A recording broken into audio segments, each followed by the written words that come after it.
सिद्धार्थ आज आपको एक हॉरर कहानी सुनाने जा रहा हूं। अगर अच्छा लगा तो चैनल को सब्सक्राइब कर देना। चलो एक भयानक कहानी सुनाता हूं। मृत्यु का कमरा।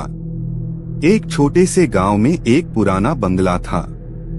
लोग कहते थे कि उस बंगले में एक ऐसा कमरा है जहां जाने वाले कभी वापस नहीं आते।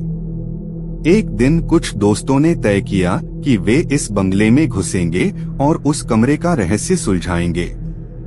वे बंगले में घुसे और सीधे उस कमरे की तरफ बढ़े। जब उन्होंने दरवाजा खोला तो उन्हें एक ठंडी हवा ने स्वागत किया। कमरे में अंधेरा था और एक अजीब सी गंध फैली हुई थी।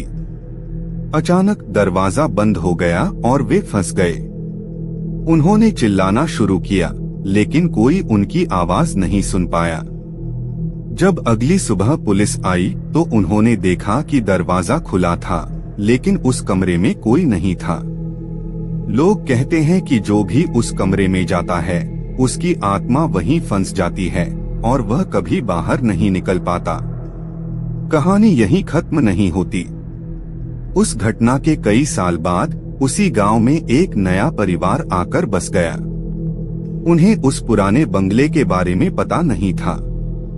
एक दिन परिवार की छोटी बेटी सिया खेलते खेलते बंगले तक पहुंच गई।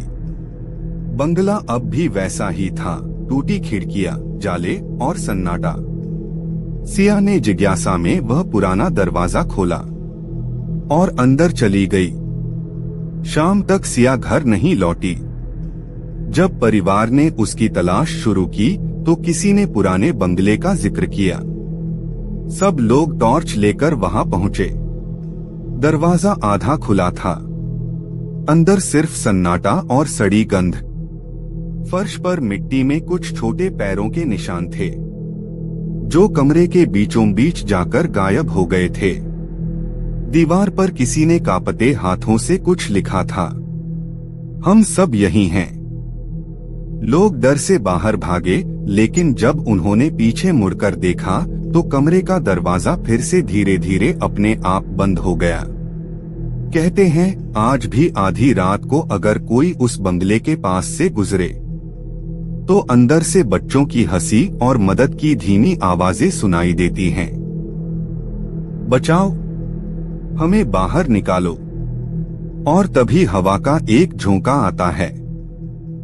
दरवाजा खुद ब खुद खुलता है, जैसे कोई नए मेहमान का इंतजार कर रहा हो।